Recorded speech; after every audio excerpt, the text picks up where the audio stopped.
बिस्मिल्लाहिर्रहमानिर्रहीम सल्लल्लाहु अलैहि व आलिहि वसल्लम।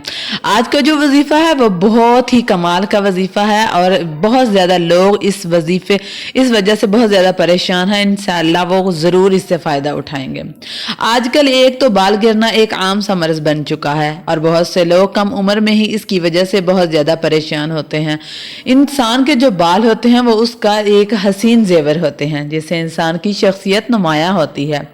बाज़ औक़ात बाल गिरने से बाल बहुत ज़्यादा हल्के हो जाते हैं जिसकी वजह से बहुत ज़्यादा शर्मिंदगी भी उठानी पड़ती है। अक्सर जादू और जिन्नात की वजह से भी बाल गिरते हैं, लेकिन बाज़ औक़ात ज़्यादा परेशानी और डिप्रेशन की वजह से भी बाल गिर जाते हैं। कुछ हमारी खाने पीने की अशिया भी गैर मियारी हैं जिसकी वजह से सेहत और बालों पर काफ़ी ज़्यादा असर पड़ता है। इसकी वजह से भी हमारे जो है ना वो बाल गिर जाते हैं।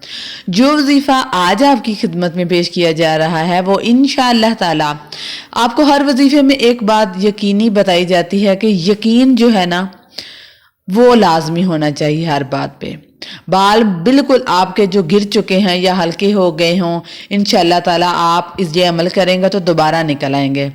चाहे वजह कोई भी हो, आप जैतून का तेल ले लें और इतवार के दिन सुबह सूरज निकलने के बाद इस पर अव्वलो आखिर दुरूद इब्राहिम आपने अव्वलो आखिर 11-11 बार पढ़ना है और दरमियान में दुआए क़नूत 80 बार पढ़नी है और तरावीह की दुआ आपने 70 बार पढ़नी है। सूरत फलक आपने 60 बार पढ़नी है और सूरत नास आपने 50 बार और सूरह यासीन शरीफ आपने 3 बार पढ़कर दम करें और इस तेल को रोजाना सोते वक्त लगाएं। इंशाल्लाह बालों के तमाम मसाइल और अमराज खत्म हो जाएंगे और आपके बाल मजबूत और चमकदार होंगे।